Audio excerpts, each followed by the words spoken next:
4 la va a presentar Laura Frusela, psicoanalista y escritora. Es profesional colaboradora de Umbral, donde integra el grupo de coordinación y además el seminario de lectura de Freud que coordina junto con Verónica Bogado. Es miembro del Foro Psicoanalítico de Barcelona. Le damos la palabra. Muy bien, muchas gracias. Un segundo, Laura. Voy a silenciar a todos y te doy audio, porque si no se van a escuchar ruidos de fondo. ¿Ahora? Sí, ¿Sí, no? ¿Me escuchas? Sí. Perfecto, bueno. Muy bien, bueno, agradezco entonces a Graciela y a Laura que me invitaran a participar del seminario. Y bueno, voy a presentar la clase 4, que se llama De la red de, bueno, es el título que le pone Miller, pero que le pone De la red de significantes, que sin embargo es una expresión que Lacan usa varias veces a lo largo de esta lección. Les comento que esta lección en particular, muchos del seminario, pero esta en particular, hay bastantes referencias a textos de Freud, por lo cual, todo el trabajo que estuvimos haciendo en el seminario de lectura de Sigmund Freud, en nuestro grupo de estudio, la verdad me sirvió un montón, y es un poco como, digamos, mirar la entretela, ¿no? De qué está hecho esta lección, ¿no? De dónde Lacan toma su inspiración. Entonces, bueno, la verdad que es muy recomendable ir recorriendo todos estos textos, tanto el de Más Allá, bueno, ya los voy a ir nombrando, porque realmente uno puede ver por dónde va Lacan, ¿no? Entonces, va a comenzar retomando el hilo de sus clases anteriores. Había vinculado el inconsciente con el Unbegriff, que es no concepto en alemán. Es en alemán la partícula negativa, y Begriff es noción, concepto, idea, representación.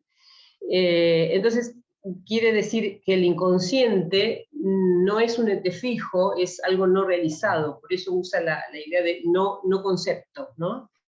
Es algo que no está hecho, sino que toma su consistencia cuando emerge, ¿no? Ahí también va a jugar con el un, haciendo resonar el un del uno del S1, ¿no? En sí, digamos, Lacan venía diciéndolo, y lo dice acá también, se trata de un sujeto que al mismo tiempo tiene una hechura en el campo de la representación y un corte con respecto a ese campo, ¿no? De la misma manera que en la lección 2 hablaba del oblivium y la censura, la represión primordial como corte, acá refiere al sujeto en su relación con el significante, pero no sin señalar primero el corte del que procede el inconsciente. Este corte es lo que le da su carácter evanescente, que como dijo Rite en la clase anterior, puede ser más probablemente apresado en un dispositivo afín a esa evanescencia y a esa probable irrupción, ¿no? Esa irrupción inesperada. Por lo tanto, es pertinente pensar el tiempo en las sesiones como un tiempo no uniforme ni preestablecido, y donde el corte, también a nivel del dispositivo, puede tener un lugar. Se detiene luego en la noción de Gedanken, los pensamientos, puesto que Freud habla de pensamientos inconscientes, pensamientos que se sustraen a la conciencia, también pueden ser los pensamientos latentes del sueño, los Traumgedanken, y se fija en que hay allí un punto en común con Descartes en el cogito cartesiano, el pienso luego existe. Entonces va a comparar un poco el pensamiento inconsciente, los pensamientos inconscientes, los Gedanken freudianos, y ese pienso luego existe. La relación entre el sujeto cartesiano y el sujeto de psicoanálisis es un tema que está aparece muchas veces en diversas partes de la obra de Lacan. Además de esta clase, por ejemplo, lo vamos a encontrar en la instancia de la letra, en algunos capítulos del seminario 9, para nombrar solamente 2.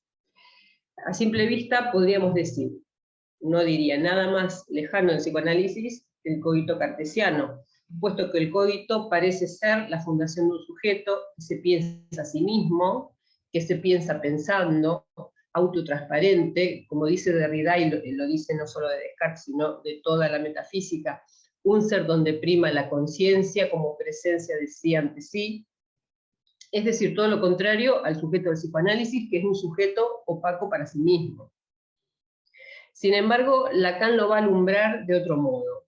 El pienso de Descartes es lo único que se salva de la duda, pero en su procedimiento, digamos, de la duda metódica o duda hiperbólica. En el procedimiento puede dudar de todo, pero no puede dudar de que está dudando. Este dudar es, pues, modo de pensar, y por lo tanto de eso, de que dudamos / pensamos, no podemos dudar. Pero entonces es notable que lo que presta soporte para dar después lugar al corolario, el luego existo, es el acto mismo de dudar / pensar, no el contenido de esa duda o pensamiento. Digamos, no el enunciado, sino el acto. Los enunciados, los contenidos, se han eliminado por completo, han quedado reducidos a un puro acto, el acto de pensar. Por eso Lacan dice que el sujeto cartesiano procede de un vaciamiento. No se construye como el sujeto de la psicología, que puede ser una suma de percepciones, sensaciones, razonamientos, emociones, voliciones, cogniciones, todo lo que puede poner la psicología, sino que surge del puro pensar sin contenido. Y aquí vuelve a decir lo que señaló Mariana en la clase anterior, que Freud da un paso más que Descartes, porque hace de la duda, en el relato del sueño, el signo de la resistencia, por ende, signo del sujeto del inconsciente.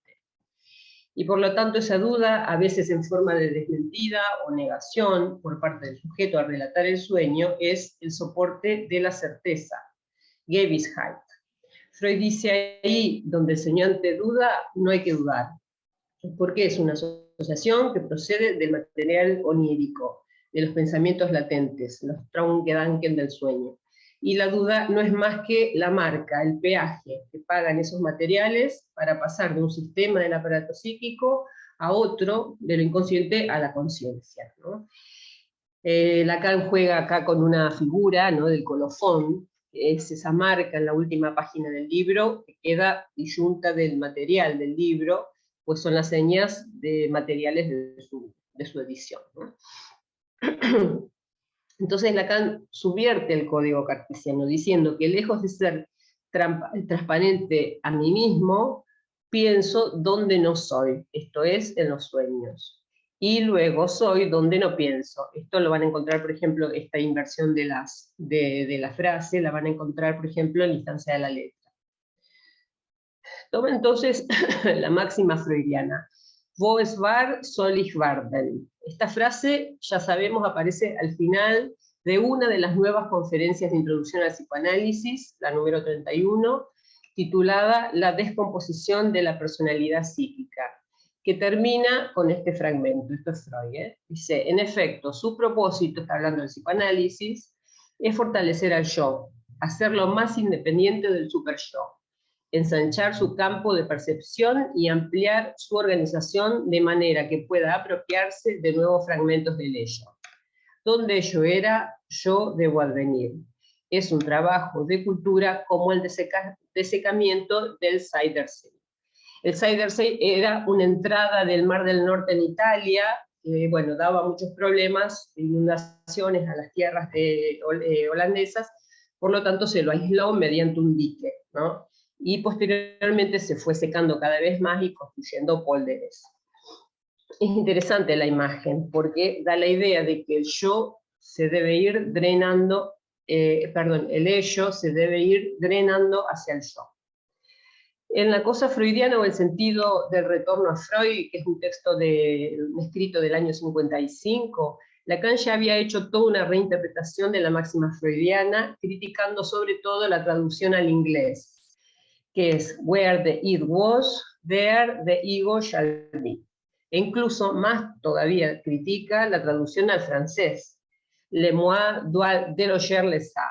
El yo tiene que desalojar al ello. Eso es especialmente lo que él critica, la idea de que el yo tendría que desalojar al ello. Eso es algo que Lacan no lo interpreta de otra manera. Y entonces en esta clase repara en que tanto es el ello como ich, yo, normalmente si Freud quiere referirse a instancias psíquicas, le antepone el artículo, el das. Das es sería el yo, das ich, das es el ello, das ich el yo, cosa que en el caso de esta frase no lo hace. Por tanto, ese wo es war, donde ello era, puede estar también con el sentido de dónde se era, ¿no? Lacan sugiere en este escrito, en el escrito que mencioné antes, algo como allí donde se era, se te, mi deber es que yo venga a ser. Y en esta clase que estamos tratando, lo vuelve a decir así, allí donde eso estaba, el ich, el sujeto, no la psicología, el sujeto ha de advenir. Siempre destaque que es el sujeto, si hablamos del yo, no es el yo moi, sino el yo je, el sujeto, ¿no? Para entendernos bien, no se trata de hacer desaparecer al ello, ni hacer al yo imperar sobre el ello, sino que el yo je, no el moi, el sujeto, debería reconocer ese otro lugar donde se era y donde se es en los sueños. Por ejemplo, ese otro lugar donde el sujeto está en su casa, ¿no? Como había dicho antes. Como hacían los antiguos a Clara, que tomaban a los sueños muy en serio y no excluían su mensaje, el sujeto está allí para dar consigo mismo. ¿Y cómo se sabe que está allí? Pregunta. Pues por la red significante, vale el título de la lección, que se detecta porque uno regresa, se cruza con una cosa y se vuelve a cruzar repetidamente, sin que haya allí lugar para el azar Gewissheit. No hay en este capítulo 7, dice Lacan, de la interpretación de los sueños, otra confirmación sino esa. Hablen al azar, hablen de azar, señores, si les da la gana. Yo en mi experiencia no encuentro en eso nada arbitrario, pues los cruces se repiten de tal manera que las cosas escapan al azar. Aquí se está refiriendo precisamente al apartado A, el olvido de los sueños, del capítulo 7 de la interpretación de los sueños. Y en este apartado Freud habla del determinismo psíquico, de la ausencia de arbitrariedad en el relato del sueño, de lo sobredeterminado de estos elementos. Y da un ejemplo. Dice Freud, ¿no? Yo pretendo, por ejemplo, que se me ocurra un número al azar. No es posible. El número que se me ocurre está comandado de manera unívoca y necesaria por pensamientos que hay en mí, aunque estén alejados de mi designio del momento. Lacan ya había hecho alusión a este punto en el capítulo anterior, que reseñaba Mariana, cuando hablaba de arbitrariedad y azar, Wilbur la arbitrariedad, también el albedrío, y Zufall el azar, también la casualidad. Ahora vuelve a retomar este punto para dejar ya planteado uno de los elementos de la oposición que tratará en su próxima lección. Con finura lo va dejando caer, esbozando, no totalmente enunciado, pero es algo que va a tratar próximamente y tiene que ver con la repetición en su doble vertiente, ¿no? El autómaton, que es el orden de los significantes, más precisamente la red significante, donde no hay azar. Veremos luego qué es lo que insiste más allá de los significantes en la repetición. Esa es la otra vertiente de la repetición. Bien, bueno, entonces en el capítulo 2, en el apartado 2 de esta misma lección, se va numerando, ordenando un poco, Lacan pasa a un punto importante que es un poco por lo cual yo le elegí, que me interesa y que es un tema que mis trabajos y relación al significante y la letra me ha interesado verlo, ¿no? Y que tiene que ver con los esquemas del aparato psíquico en Freud, ¿no? Entonces, se refiere al esquema de la carta 52, que es aproximadamente el mismo que el del capítulo 7 de la interpretación de los sueños. Freud en este capítulo, el capítulo 7, hace manifiesta su intención de dejar de lado todo lo que aluda a localizaciones anatómicas y privilegia las localizaciones ideales, tal como si de un dispositivo óptico se tratara. cosa que Lacan señala. Es un aparato, dice, donde las huellas némicas serán tratadas como escrituras y traducciones, pero a la vez Freud se vale de la metáfora de la luz en el dispositivo óptico, como si en cada pasaje de un sistema a otro se tratara de refracciones de la luz.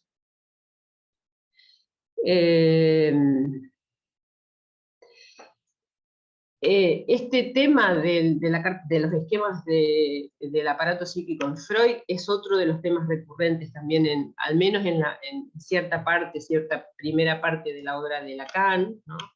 Por ejemplo, en el Seminario 2 se habla mucho de este tema, se discute mucho sobre los esquemas del aparato psíquico.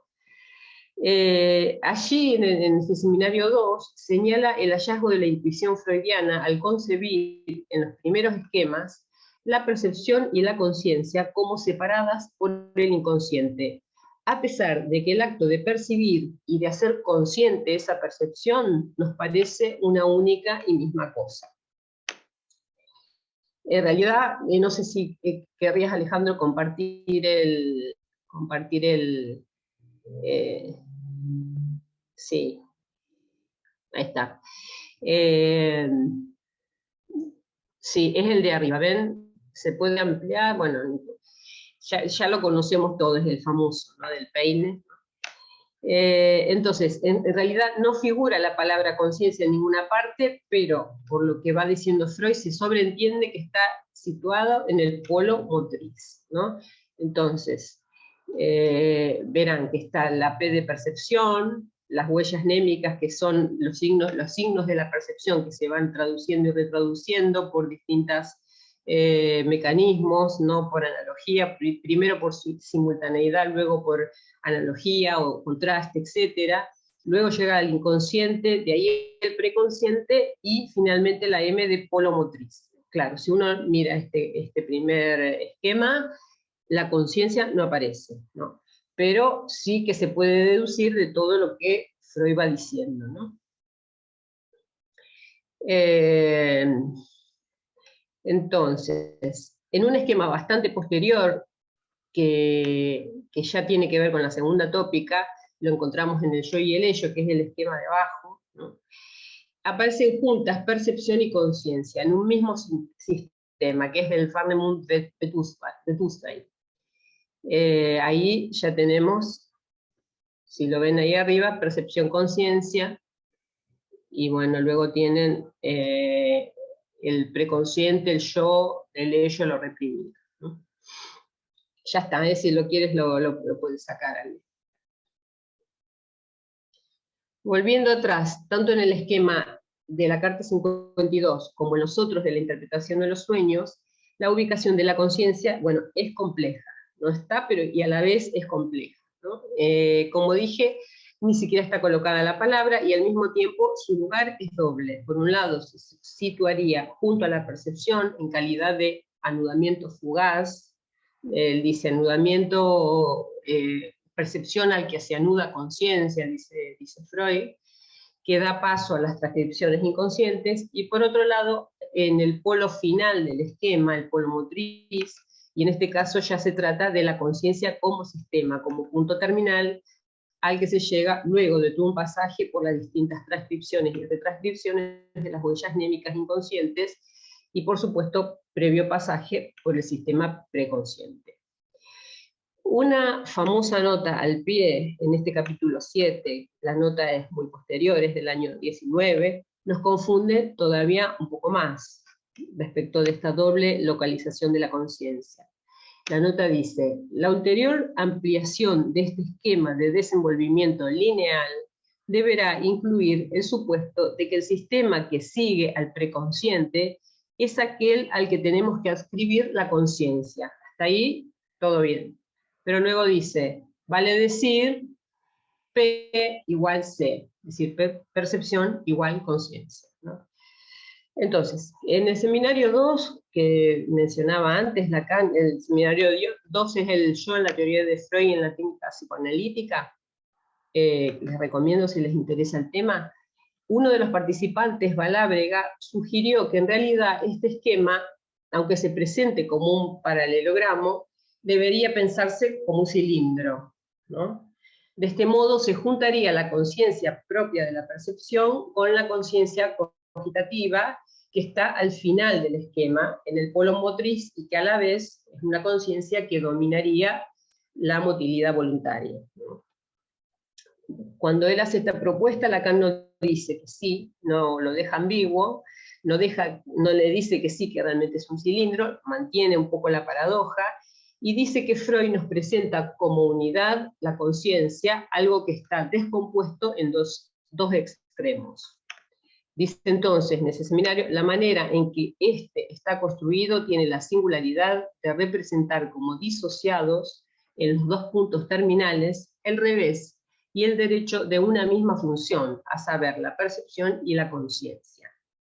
Entonces esta idea, yo esto lo traigo porque en esta clase la idea de la conciencia como desdoblada la retoma y habla de percepción y conciencia, dice como entre carne y pellejo, dice que en ese intervalo, allí está todo el misterio del aparato psíquico, y precisamente lo que lo hace posible, que es el otro, lo del gran otro, ¿no?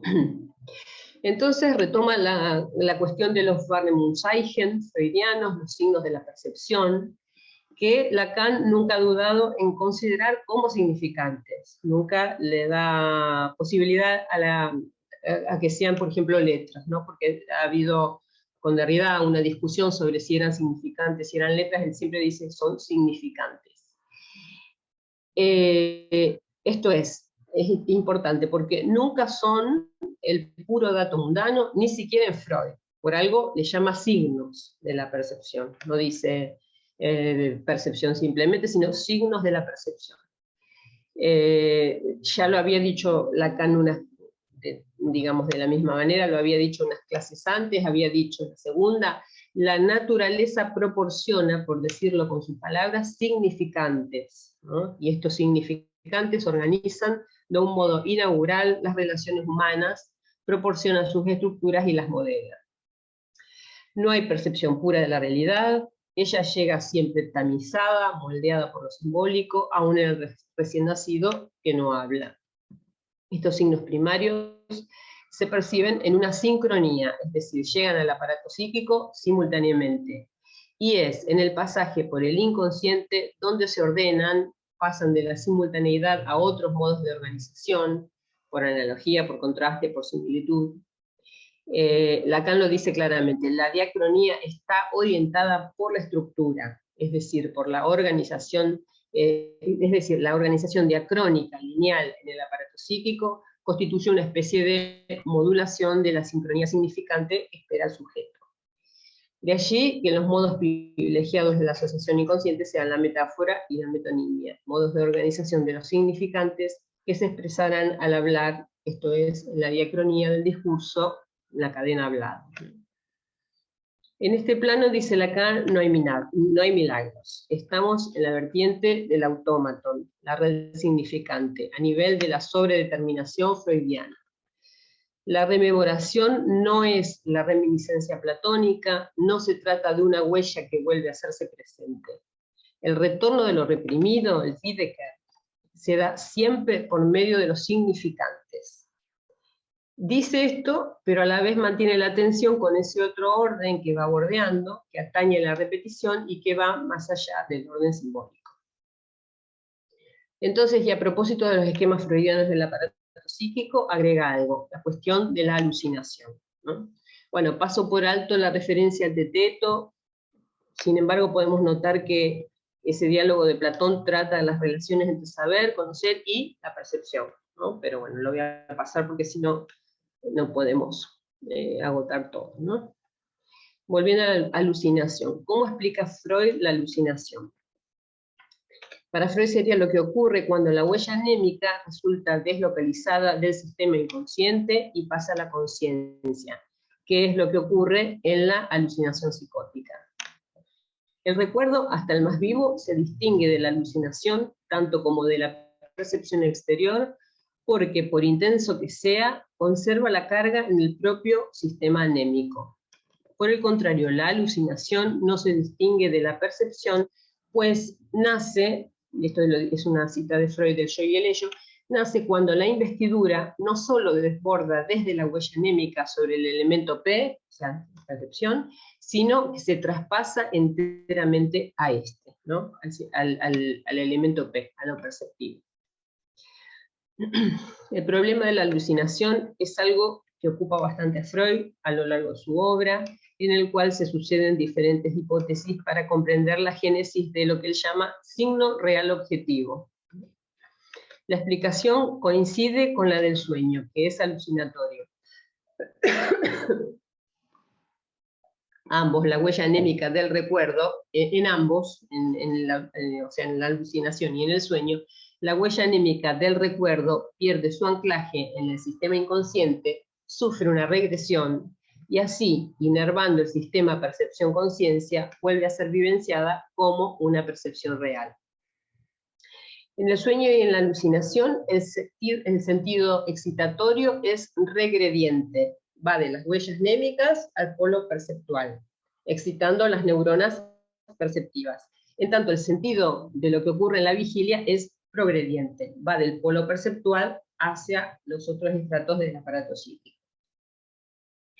Dice Lacan que este proceso de catexia regresiva sobre la percepción propio de la alucinación y del sueño implica necesariamente que el sujeto es subvertido por completo. Esta subversión del sujeto freudiano es lo que lo aleja totalmente del sujeto cartesiano. Y es estas instancias donde el sujeto se encuentra subvertido, el sueño, el delirio, que permitirían ver que en Freud hay una concepción de sujeto subvertido de origen, ¿no? Y diría Lacan propio del orden, esa subversión tiene que ver con el orden del significante. No es trivial aquí esta referencia al alucinatorio, tanto de la psicosis como del sueño, puesto que prepara el terreno para lo que Lacan abordará en el próximo punto de esta lección, que podemos condensar en una pregunta que hace Lacan. ¿Por qué un sujeto puede rememorar tranquilamente el bombardeo que le tocó vivir en la guerra sin inmutarse, y sin embargo cuando éste aparece en los sueños, lo llega a desquiciar? Hay pues otro orden que no tiene que ver con el retorno de lo reprimido en el desfiladero de los significantes. Bueno, la tercera parte de esta lección comienza diciendo que lo que expondrá a continuación acerca de la repetición es novedoso. Y aunque apuntalado sobre su teoría del significante, va en una vertiente distinta del Wiedeker, el retorno de lo reprimido, es decir, del retorno de los significantes, ¿no? Esto novedoso, yo creo que lo va a tratar más en la lección siguiente. Acá está un poco mostrando, bueno, la cocina, sus elementos, ¿no? De dónde va a tomar. Sitúa esta novedad a partir de dos textos freudianos. Uno de ellos es Recordar, repetir, elaborar, y luego el otro es el capítulo 5 de Más allá del principio del placer. Los dos los hemos tratado en el grupo de estudio. Hace una crítica a la traducción de Trier por Instinct en la versión inglesa, y luego se detiene en el término wiederholen, que es repetir. Señala que repetir, en recordar, repetir, reelaborar, se articula con la rememoración, erinerum, o bien la acción de recordar. Tres cosas rápidas de este texto para que lo tengamos presente. Uno es que es la primera vez que Freud utiliza la expresión Wiederholungswahn, compulsión a la repetición. Al pasar recordemos que Lacan también respecto de esta traducción tuvo su tema, ¿no? Y esto también en el seminario 2 criticaba que en francés había sido volcado como automatisme de repetición, automatismo de repetición, y juzgaba esta traducción equívoca y a la vez encontraba resonancias neurológicas, ¿no? Por eso él mismo propuso traducirla como insistencia o compulsión a la repetición, que justamente se corresponde con la traducción castellana. El texto comienza historizando el método psicoanalítico, volviendo, ¿no? a recordar, repetir, reelaborar.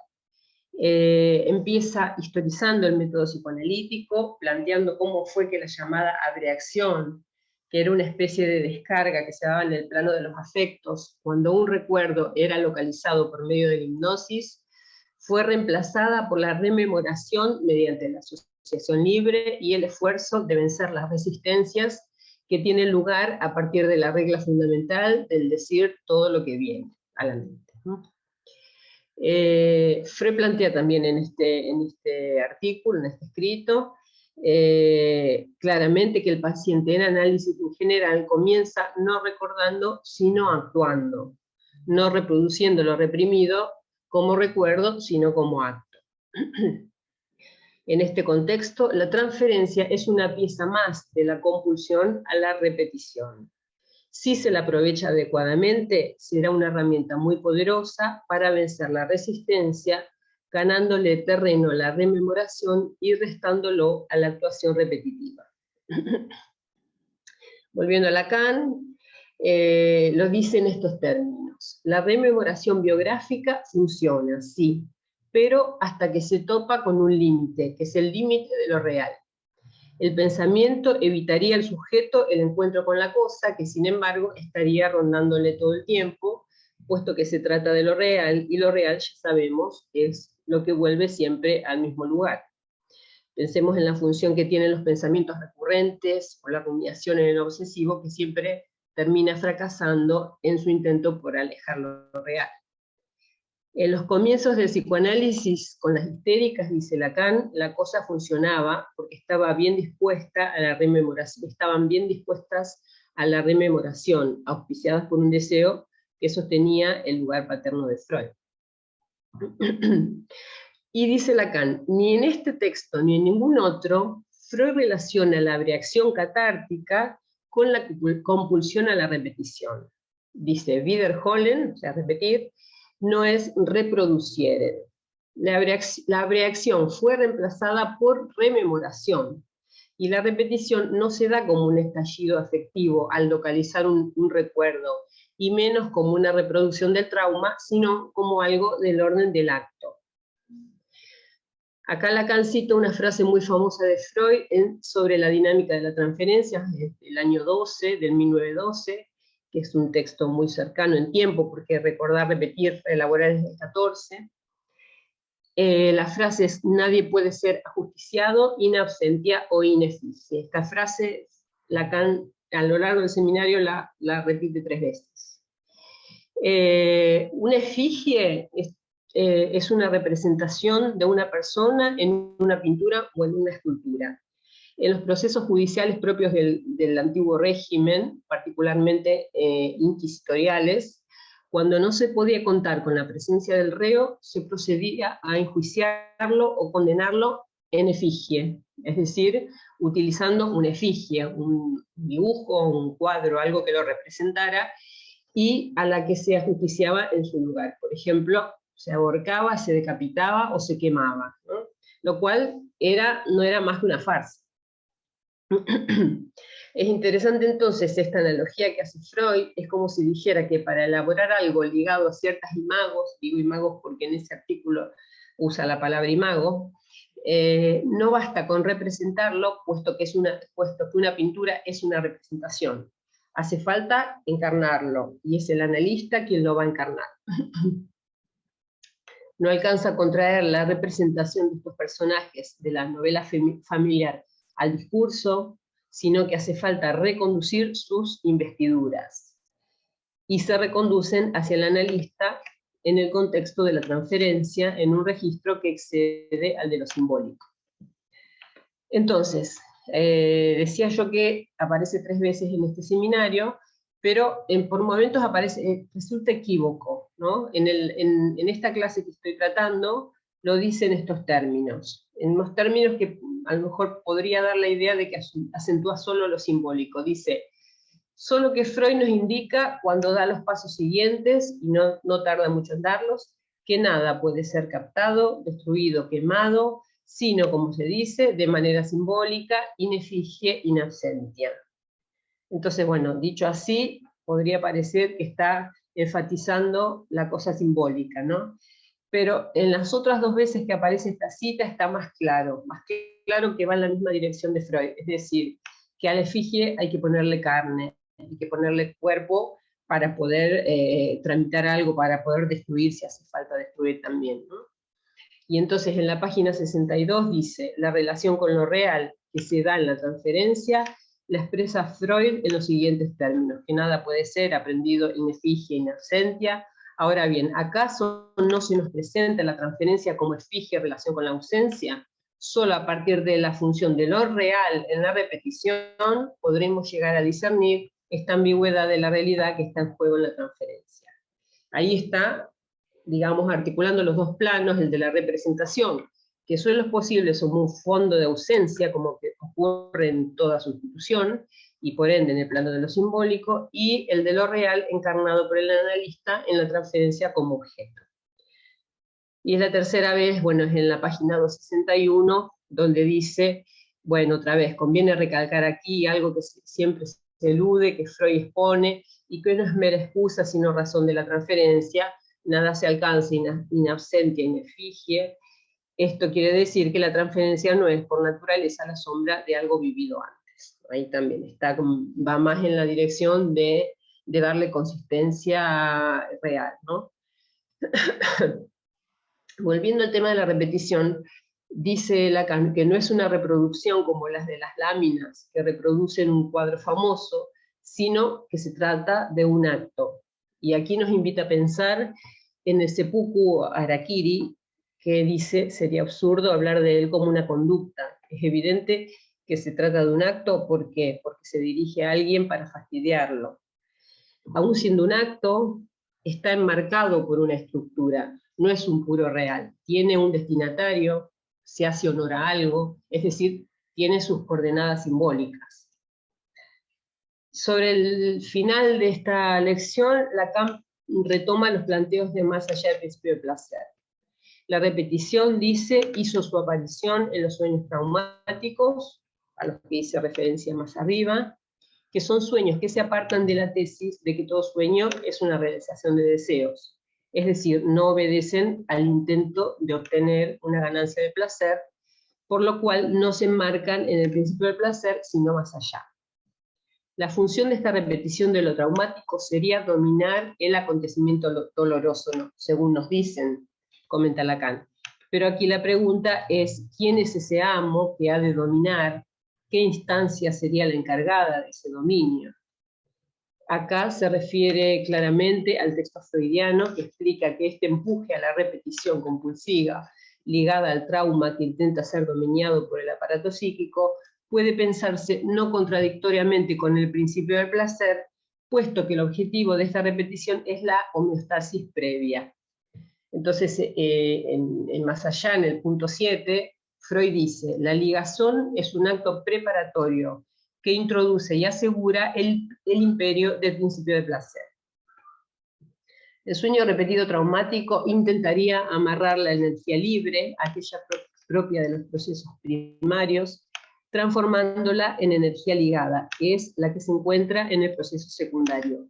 Podríamos decir, este proceso que no desborda las huellas némicas, que se encarrila pacíficamente en el desfiladero de los significantes. La rememoración parecería recorrer el camino inverso.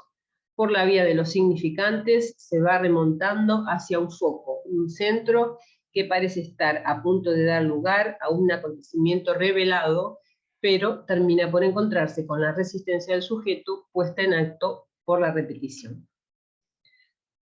Lacan finaliza exponiendo lo que desarrollará en su propia lección, en su próxima lección, esto es su particular modo de concebir las 2 vertientes de la repetición, lo cual hará recurriendo a 2 términos de la física de Aristóteles.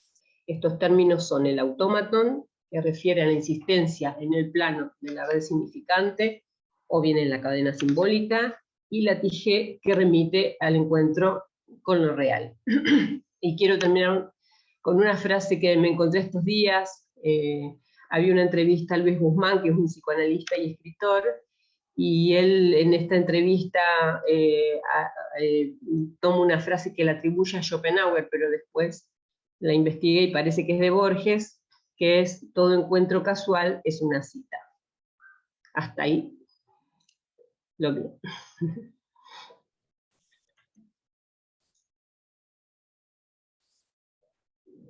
Ahí, te estoy dando audio, Graciela.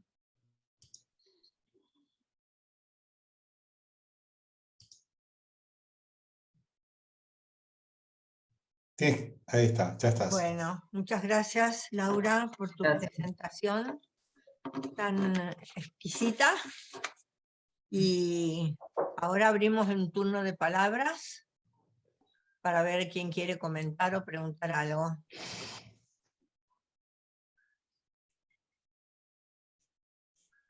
Marcelo.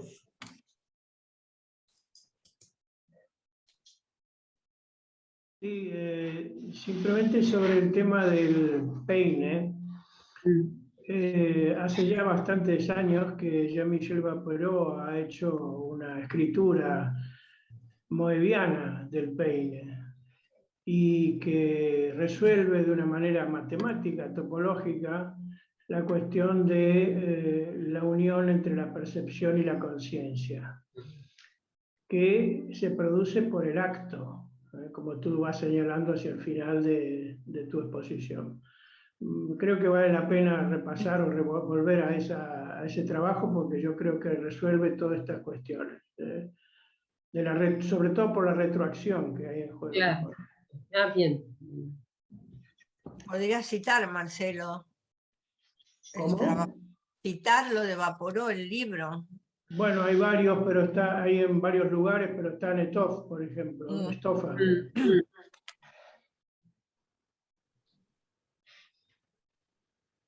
Perfecto, gracias.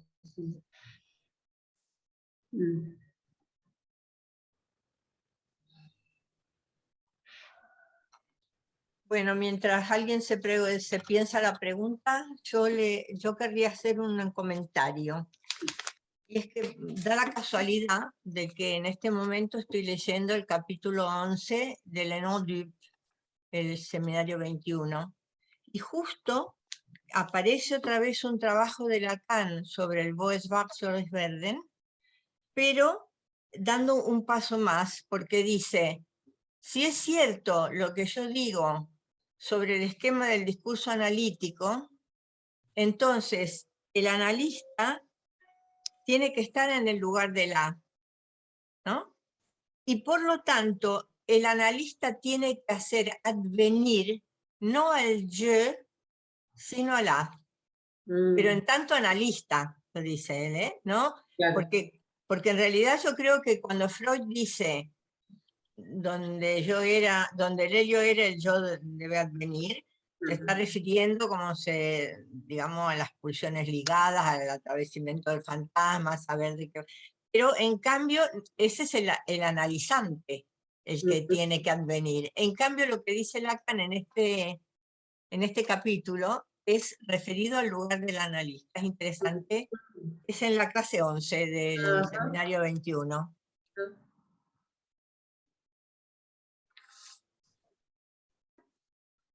Pediste la clase también, que ahora nadie puede preguntar. Gisela tiene la mano, puedes activar el Ahí sonido. está, tengo audio, sí. Sí. Hola, Gisela. Hola, buenas noches, ¿cómo les va? Dos comentarios. Uno, reanudo justo este último comentario que hizo Graciela para decirle que me parece que algo de eso también, si estás de acuerdo no lo sé, está situado en el seminario del acto, cuando él dice también donde eso era, el acto debe venir poniendo al analista, ¿no? En ese lugar. Entonces me parece, Graciela, que es como solidario a esto que decís, que yo no sabía, que estaba en el 21, el del acto es mucho más anterior, digamos, pero viene en esa línea. Y con respecto a lo que decía Laura, me pareció muy interesante que resaltara la cuestión, digamos, de la efigie, porque creo que invita a pensar la cuestión de la presencia, a ver cómo lo digo, Laura, qué delicado es pensar esto, ¿no? Pero de la presencia física, ¿no? De lo que encarna, de la carne en relación a la presencia del analista, tema que hemos venido pensando de un modo u otro, lo he escuchado en las clases que se trataron en el seminario respecto de lo que nos pasa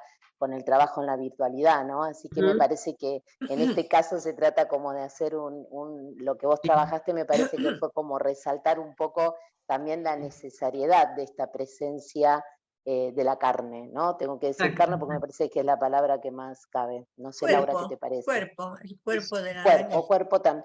Sí, lo que pasa es que me parece que poder decir algo de la carne, no sé, eso por ahí es imaginario, pero me permitía pensar algo más del orden de lo real, ¿no? Y no solamente RCI. Sí. Gracias. Gracias, Gisela. A mí esta frase de Freud, me acuerdo cuando era estudiante, siempre me traía problemas, porque decía, inefigie o no, de ausencia inefigie o no. O sea, tiene que ver con que siempre es simbólico, siempre va al lugar de otra cosa, siempre es del orden no sustitutivo, o todo lo contrario, ¿no? Porque están las dos cosas, y Lacan mismo juega con esa doble vertiente. O sea, sí que hay una ausencia para dar lugar al reemplazo y poder poner a otro en su lugar, en el caso del analista, pero a la vez tiene que tener un cuerpo, digamos, tiene que estar basado sobre otro registro, no solo sobre lo simbólico, porque si no, no se lo puede, digamos, no es pura representación, no es puro simbólico, tiene que estar encarnado, si no, no se puede hacer esto que dice, no se puede ajusticiar. Bueno, justiciar sería una de las cosas que hay que hacer, pero hay que hacer más cosas en un análisis, ¿no? Rite, ¿no? Sí. Te tienes que... ahora. Gracias por la presentación tan exhaustiva, tan freudiana, con lo cual a mí me cuesta más de poner en su lugar. Pero bueno, dos cosas. Bueno, dejo de lado un poco la cuestión de la presencia real del analista, porque creo que eso es un punto de interrogación. Si quieren lo retomamos, pero cuando se dice presente en cuerpo, ¿qué quiere decir cuerpo ahí? ¿De qué manera está presente el cuerpo en el análisis o, por ejemplo, en una sesión de tipo virtual, ¿no es cierto? Un debate que ha habido últimamente, dado el uso de las redes y tener que haber recurrido, digamos, a sesiones por vía telemática. Bueno, dejo un poco este lado. Y lo único que te quisiera preguntar es un poco sobre la famosa expresión de pensamiento inconsciente. Porque es problemático hablar de pensamiento inconsciente, o mejor dicho, ¿qué se entiende por pensamiento? Para Lacan es articulación significante, lo que no cabe duda. Y en este sentido, tanto la conciencia como en algún momento el inconsciente son articulación significante. En algún momento, después efectivamente, bueno, como ya sabemos, va cambiando y va a decir, no, en el inconsciente no hay articulación, por lo cual rechaza la expresión de pensamiento inconsciente. No sé si te dice algo, si puedes comentar algo. Sí, claro, lo que pasa es que el Gedanken, los pensamientos latentes del sueño, es como decir es el material latente. Confunde la palabra pensamiento porque pensamiento nos da la idea de una organización que tiene la marca de la racionalidad consciente, de la lógica consciente, ¿no?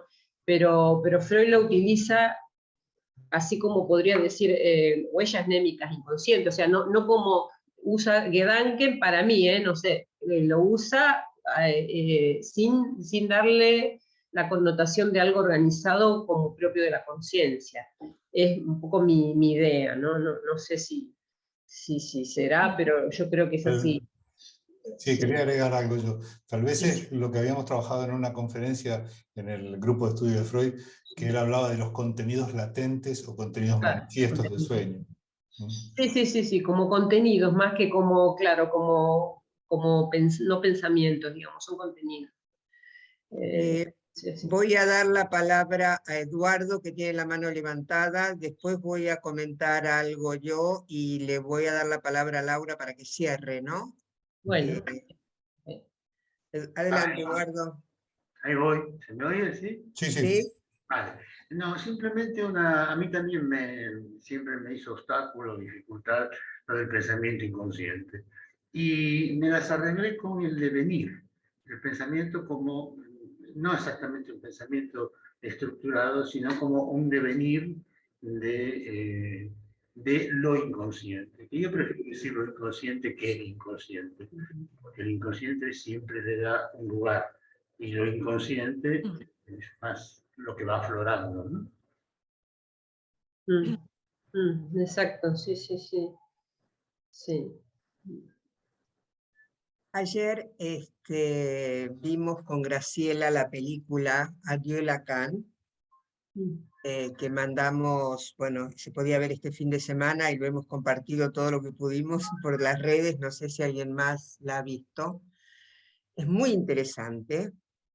Y en esa película, solamente voy a tomar un ejemplo de lo que para mí es la presencia, no en esfinge y no por teléfono. Y es que el corte de la sesión, prácticamente siempre, es que él se pone de pie y empieza a caminar hacia la puerta. Él. Muy interesante. Nunca dice, dejamos aquí, nunca dice, por hoy, no, ya está, no dice nada. Y está la mirada desde el diván de la analizante, ¿no? que lo sigue porque ve que atrás suyo pasan cosas, hay ruido de golpe, ¿no? Bueno, eso es para mí poner el cuerpo, o cuando se toca, por ejemplo, ¿no? Sí, sí. Hay cuerpo y se lo ve a Lacan poniendo el cuerpo. Claro. Esto es... Está bien eso, sí, sí. Sí, lo que pasa es que, claro, como hemos probado, como dice Rita, esto, me imagino que es todo un debate y a mí me interesa también el tema del cuerpo, porque la voz en una sesión virtual está, digamos. El cuerpo, bueno, la voz es parte del cuerpo también, digamos. Bueno, es todo un tema, pero bueno, es interesante esto que dice, este corte sin palabra, esto es interesante porque afirma bien el acto, ¿no? Creo que Albert quiere decir algo. ¿Tiene la mano? Hola. Sí. Sí. Te escuchamos, pero no te vemos. Bueno, tampoco hay mucho que ver, quiero decir que... Hablando de presencia, de cuerpo. La efigie, dale, muestra tu efigie. Sí, realmente es un buen comienzo. Estaba pensando, yo sospecho que Freud algo de análisis salía por carta, no sé si el teléfono ya funcionaba, ¿no? Lacan es de UPA, que seguro que hizo algo antilacaniano. Quiero decir con todo esto que lo del cuerpo, lo que nos hemos encontrado hoy con el cuerpo, de momento es lo del COVID.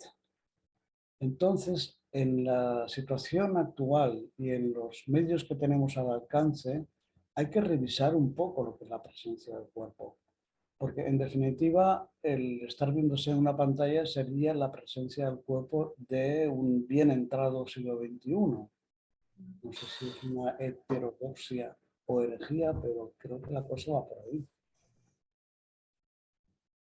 Sí. Es cierto, es un tema, bueno, es un tema para abrir y creo que la realidad del COVID nos ha abierto. Cuando yo me vine de Argentina, mi analista no me quiso seguir atendiendo a distancia, digamos, y el día de hoy estas cosas pasan, ¿no? De un lado al otro del Atlántico, ¿no? Y sí que es un tema para seguir pensando, porque cuando uno dice cuerpo, bueno, ¿a qué se refiere? Cuando dice presencia, ¿a qué se refiere? Sí. Esto que estamos haciendo hoy no es puro simbólico tampoco, ¿no? Hay más cosas acá. No por no estar el cuerpo, el encuentro cuerpo-cuerpo, estamos limitando los registros, no estamos limitándonos a la pura imagen ni al puro simbólico. Sí, es un tema interesante para tratar porque va directo a la práctica nuestra, ¿no? hasta dónde podemos o no podemos sostener análisis a distancia. Bueno, lo que pasa es que ahora no tenemos distancia ni tiempo para concluir sobre esto. No, no. Solamente puede ser una experiencia. Sí. Ujú. Sí. ¿Alguien quiere hacer muchísimas otra gracias. pregunta? Me parece que podemos dejar. Marcelo quiere decir algo. Marcelo. Ahí está. Sí, volviendo un poco sobre la pregunta que plantea Rité, yo recuerdo haber resuelto una jugada de ajedrez soñando, lo cual me hace pensar que evidentemente tenemos pensamientos inconscientes. Lo que quiero decir con esto es que lo inconsciente para mí no es únicamente real, es significante y es imaginario también. Es decir, en los sueños uno puede ver que hay sentido. Bueno, era eso nada más. Muy interesante esto. Rité habilita que no escuchamos sonido. Ahí. No, solo para decir que estoy totalmente de acuerdo con lo que dice Marcelo, es decir, las tres dimensiones se pueden aplicar al inconsciente, la dimensión imaginaria, simbólica y real. Todo el problema es a qué apuntamos, digamos, a qué núcleo apuntamos del tratamiento de lo inconsciente. Estoy totalmente de acuerdo con lo que dice Marcelo, por supuesto.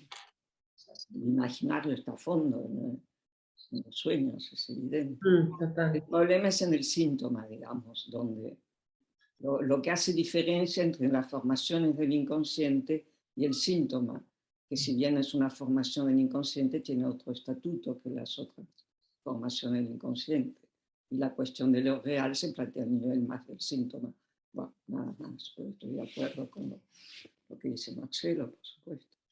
Bien, muchísimas gracias. Laura, daría para mucho más, Sí. pero bueno, vamos a seguir la próxima. Voy a dejar de grabar, va a salir el sonido, digo.